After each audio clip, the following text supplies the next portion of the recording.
So it's been quite the introspective period for me. McDogma once again. We're going to talk about something different today. We're going to talk about energy. No, not fossil fuel. Ki and Kokyu. I probably haven't mentioned it before, but I spent about 8 years studying Aikido. Isn't that what that Steven Seagal guy does? Yeah, it is, but the problem is Steven Seagal makes it look like he's committing violence, which is not what Aikido is about. But for this video, I don't really want to talk about Aikido, so I'm going to carry on. Most of my philosophical viewpoints have been generated by my study in the art of Aikido.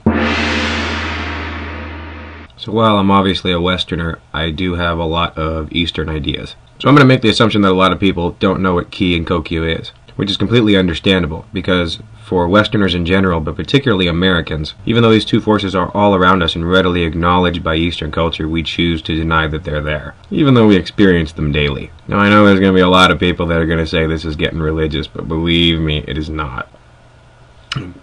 Sorry, I'm just getting a prayer in.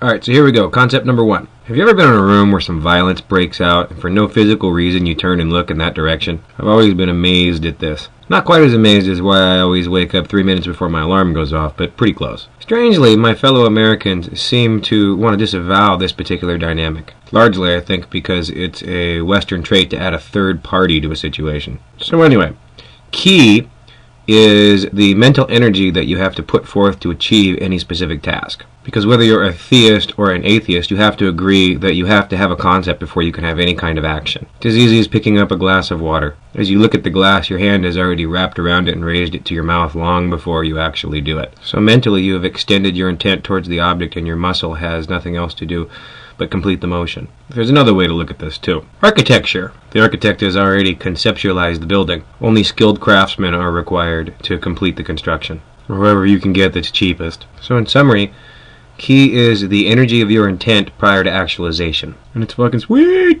That's Kokyu is a little harder to pin down. In short, you can summarize Kokyu as the circling and spiraling forces of nature. Whirlpools, hurricanes, waves, and so on and so forth are all examples of the power of the circle in nature. And what's really cool is when you can use Ki and Kokyu in harmony to create super physical conditions. Breaking boards would be the first thing that comes to mind. Now it should probably be noted that Aikidoists do not break boards. Part of the reason for this is that there are two kinds of Ki. There's hard Ki and there's soft Ki. I'm gonna get me some of the hard Ki. I ain't fucking with none of that pussy ass soft Ki. Yeah, the adjectives of hard and soft don't have anything to do with masculinity or femininity when referring to Ki. See, hard Ki is direct. Hard Ki travels in a straight line. Hard Ki breaks through things. Soft Ki is much more subtle. Soft Ki takes a given direction and redirects it with an amplifying force of your own. Now in both instances you can achieve amazing results, but largely hard Ki is not a negotiator. Hard Ki doesn't take anything but itself into consideration. So now that we've got some basic understanding of what these two forces are, let's talk about some American examples of this. In one of my past cuts I made reference to the fact that Westerners have a way of adding a third party. For the American, when you're talking about Ki, you're talking about money.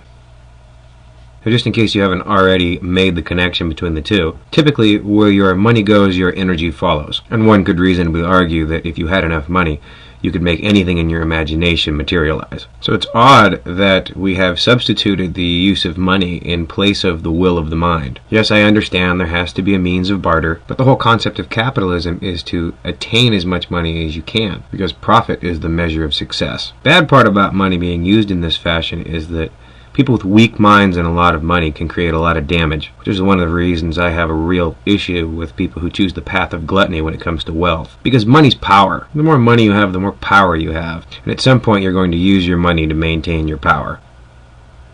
And this is real power that I'm talking about. Because if you remove the money and you remove the fake sense of status, then you allow yourself to be open to the idea of raw mental power. And you're saying, well, that's bullshit. Oh yeah? Well, we're on the idea of outsourcing. Let's talk about prayer. Now, in my understanding, prayer is asking God for a divine favor when you're in a position or circumstance that's out of your control. What's interesting, however, is that usually prayer is associated with a large group of people in a church who happen to more or less believe the same things passionately. So as a group, the power of everyone's intent becomes cumulative. And because of the extra little boost from faith, you get miracles. But what if you took God out of the scenario for a second? What if just a large group of people who believed that their will was real were capable of miracles without God? I'm talking about healing the sick or turning water into wine or some crazy shit like that. I mean, I guess you could try it. I'm talking about anything you can imagine that falls outside the sphere of reasonable influence. I really like the movie The Matrix, largely because I was thinking all this stuff way before I ever saw that movie. But it's still kind of interesting. You know, we always assume that science is going to be what's going to lead us into the future. And yet we use such a small percentage of our brain and we don't even understand our own potential. But to believe that willing something into existence is possible, you must first believe that the will by itself carries some means of actualization. So apparently if you have an AdSense account, then you can make videos that are longer than 10 minutes. But since I'm not selling out and just doing this for fun, I gotta break it right here. So this is where you need to click on the link,